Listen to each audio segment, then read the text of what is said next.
viewers, in our previous episode, we have shown you Di Salam Mariam Church, the sculptures, paintings, historical backgrounds of the church. Now we are in the front of Di Salam Museum, where we are going to see historical artifacts, treasures, and various monuments here inside.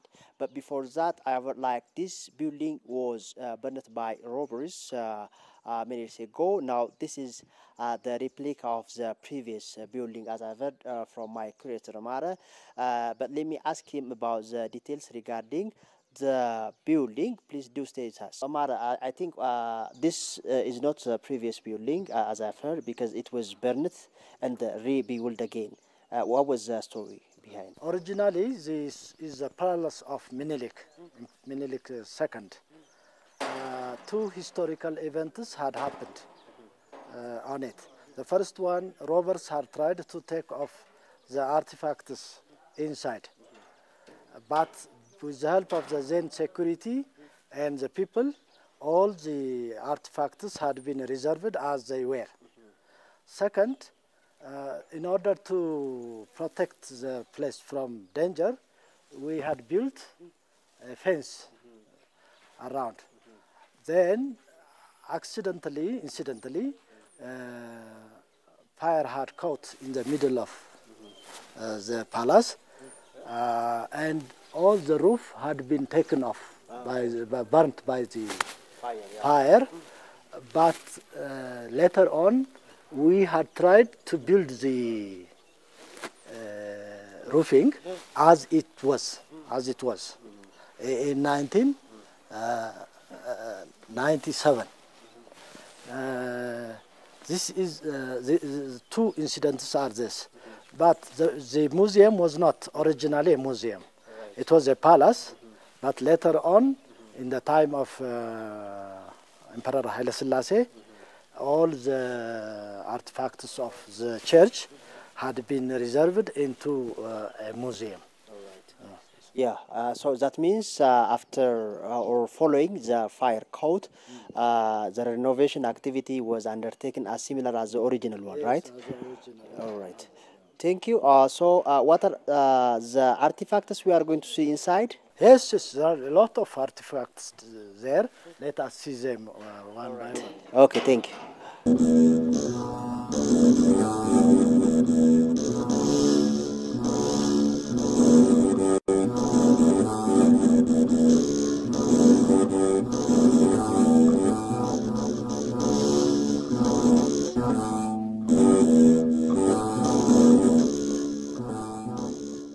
Well, Amara, I was looking very interesting artifacts and traditional materials in this museum.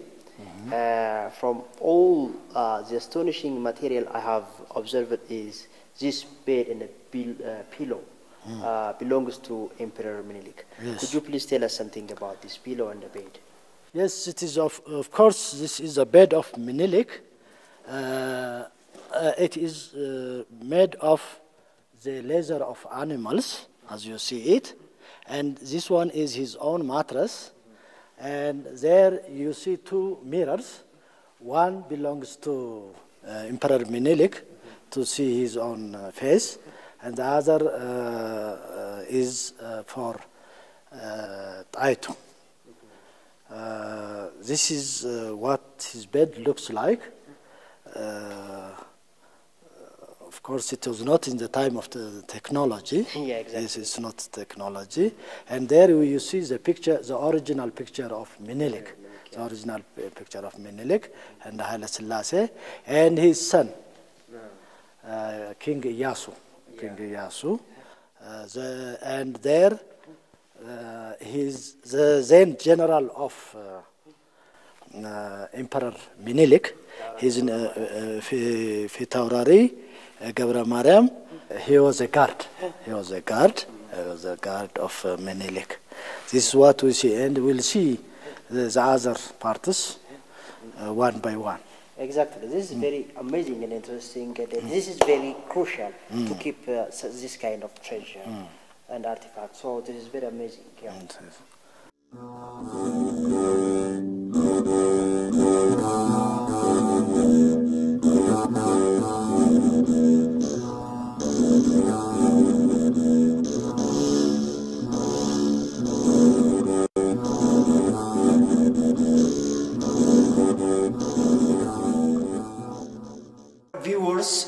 we are observing various crowns made up of silver and gold, but yet these crowns are locked.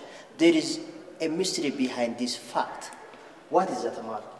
Of course, it's already locked and highly reserved. The reason is, as I told you earlier, robbers have tried to take off these crowns. These crowns are made of gold, even diamond, and they show the historical diplomatic relationship with the Western world. For example, Prince Victoria of England had given a gift their crown. All right.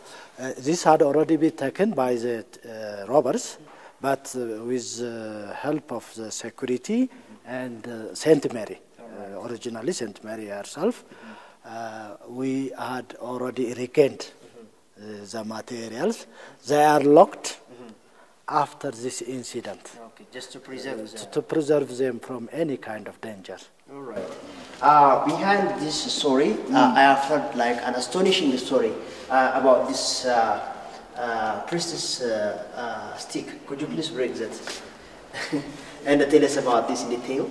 This stick was prepared by Kiros. Kiros was one of the robbers who had been imprisoned at Ambo after he was already under control.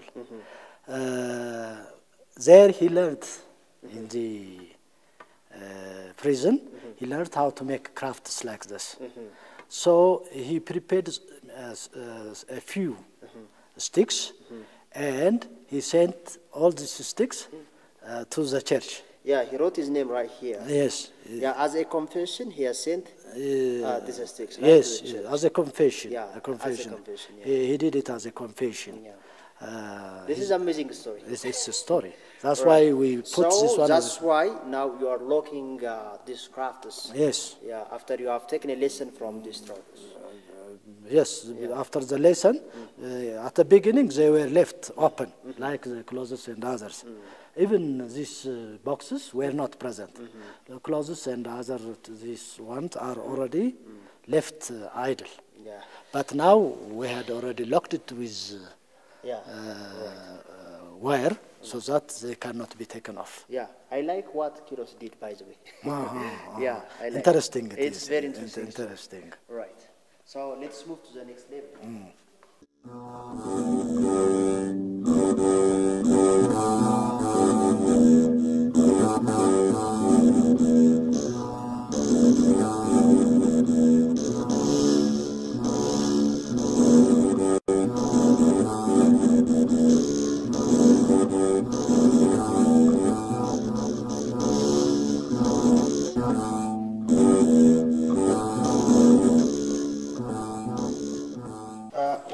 I'm looking here, a unique box. Can you please tell us about this? Oh, this box was the box where the Ark of the Covenant was originally coming from the northern part of the country. It is believed that the Ark of Saint Mary, Ark of the Covenant, was in Aksum. And later on, the Ark of Covenant was taken to Mans, Midr. There in Mans, the Ark of Covenant had waited a lot of years. Then it had come to Debre Brahan and Ankober.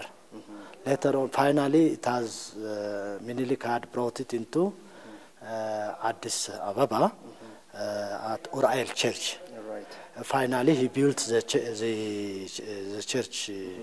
Then he brought the Ark of the Covenant here. Oh, that's amazing. That's amazing. Interesting story. So here I have also witnessing several gifts given to the emperors from the government of England and the other kingdoms. So very interesting. We have a lot of artifacts. It's impossible to to cover all. All of these materials are made of silver, and this one is particularly given from the government of England. It is the plate where the priest is going to prepare the flesh and blood. Exactly. We believe it's natural according to the thought of Ethiopian Orthodox. Next, we'll see umbrellas. Regarding these umbrellas, you are going to tell us its historical background. This is Exploring Ethiopia. Please do stay with us.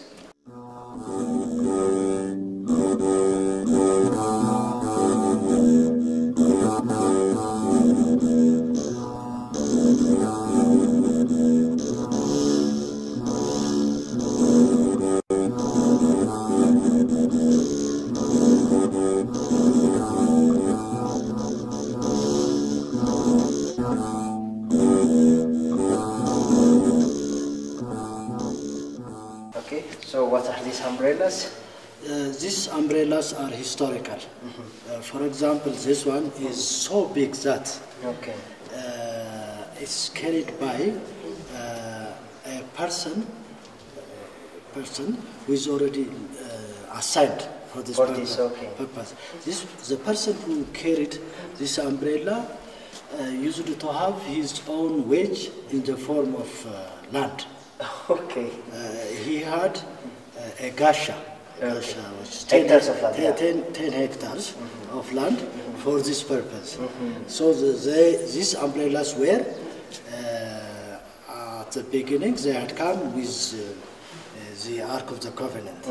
And they are so historical that they had already aged more than 100 years. Right. So this is also during the reign of Emperor Menelik or Haile Selassie? Emperor Menelik, the time of Emperor Menelik. Each of them have their own historical. Some of them are given from Prince, for example. These umbrellas are given from Prince Zewditu. Yeah, by the way, I think like for our audience, these umbrellas are as different as the usual umbrellas we are using. Yes. But these are exercised for church ceremonies. Yes, they are given from the people in the palace. They are gifts.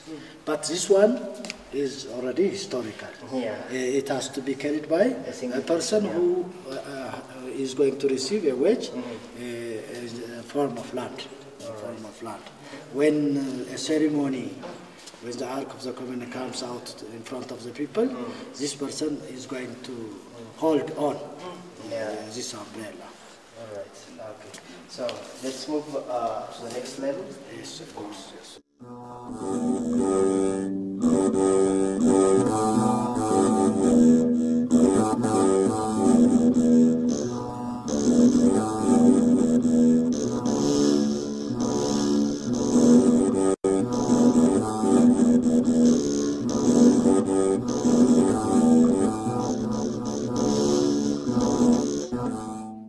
There you see a photograph. This photograph is a photograph taken from a book. This photograph shows when the church was first built. And you see people under it, and it's believed that Emperor Menelik is also found here. Next, you see a locked artifacts. These artifacts are also similar with those artifacts. They are locked because we are in danger of robbers. Next, let us know about the engineer. The engineer who had built this building was called Wali Muhammad. At that time, Menelik had got him by asking outsiders if they had engineer or not. But they sent him to Menelik to build this palace. Wali Muhammad came to Ethiopia and He had lived in Ethiopia, he died in Ethiopia, and his sons and grandsons are still living in Addis Ababa.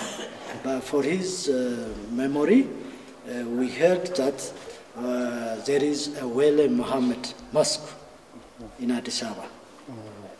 Let us see the second part in addition about the parchment. These parchment are original, related with the religious points.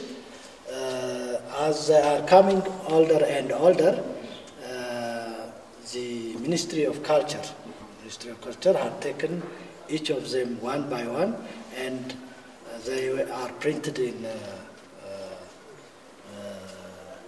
books form, but they are reserved as they are now as artifact. Yeah, one of the biggest thing, like the Ethiopian Orthodox Church is known is by keeping very traditional and long-aged books. Yes, of course. Yeah, so there are various wisdoms, knowledge, and lots of things in this old books, I think. Yes, yes. Even we have the original translation, Masahaf al-Kullu of Bible, translated from Amharic into Afan Oromo.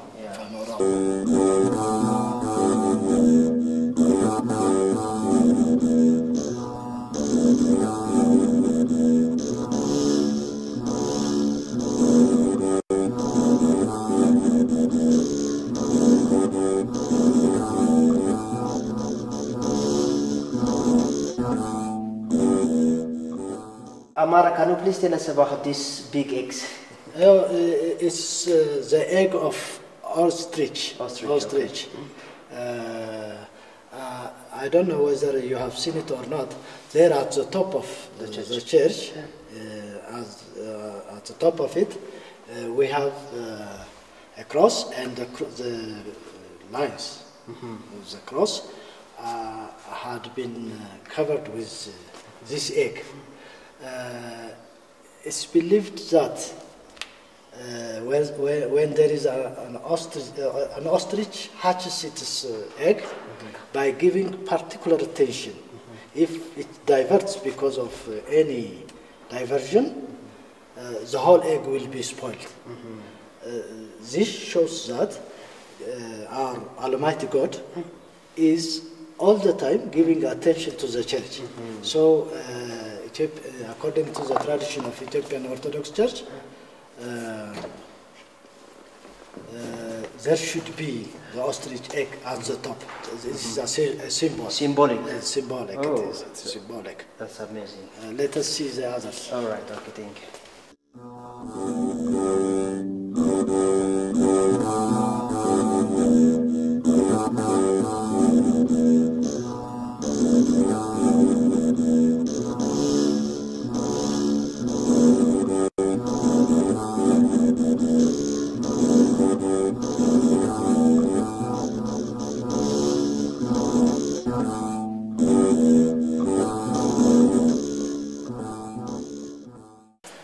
What is this? This one is called asbestos. Asbestos. Originally, the roof of the church and the roof of this palace was built from this. Really? There was no corrugated sheets of iron. Okay. They used to cover the top part by asbestos. Okay. This has been put as a model to memorial. That's great. Memorial. Okay. Here I'm observing various rifles collected here. Can you please tell us about these rifles? These rifles were rifles which were carried in the time of Adwa. They are carried by patriots. And the long one is the rifle of the original rifle of Minilik. And there are also swords. The sword is this one, that one. That sword had been taken off by Emperor Minilik from Nugus Mikael. So the sword belongs to Nugus Mikhail of Wollo. But they had war at the time. In the time of the war, Nugus Mikhail had been caught, and his sword had been taken as. So the sword is said to be surrendered. Surrendered. All right. Surrendered. Okay, what about those spills? These spills, of course, they are used to attach papers, messages from the government of Menelik, used to go to churches and others. These spills were used to attach the papers. All right. But originally there was no spill at that time. Exactly. But they had created this technique.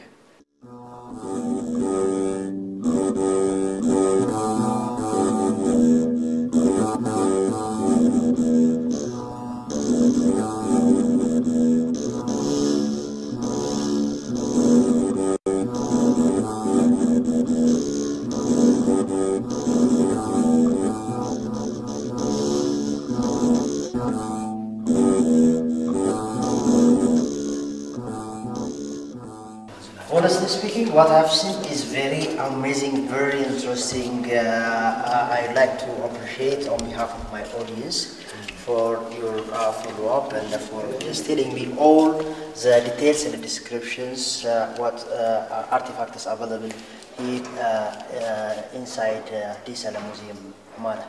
Don't mention it. We also thank you for your time and labor that you are trying to introduce our museum, not only for the domestic tourists, but also for the foreign tourists. We hope we are the one to say thank you rather than you.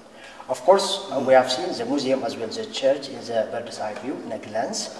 But when tourists come here physically, they can witness, taste all the tradition, culture, and the historic value of this museum and the church, I think. It is possible. It is possible. We have a lot of artifacts, and our guides are also ready to introduce everything if they are willing. That concludes our program. Well, viewers, this was Exploring Ethiopia today. We came here at Addis Mariam, just driving less than 1 hour from Addis Ababa to Addis Mariam, which is found in the West Shore. We have observed Addis Museum, which is home to various artifacts, cultures, traditions, treasures, sculptures, paintings, and so on and so forth. It is our biggest advice just for you to come physically and driving like less than an hour from Addis Ababa city and witness all these treasures. For now, we have to conclude, but before that, once again, I'd like to say thank you, our great Salamara Gitao. Don't mention it, don't mention it. All right, I am Wagayo Muluna, the presenter and the producer of my program.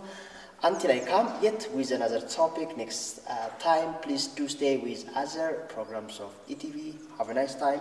Goodbye.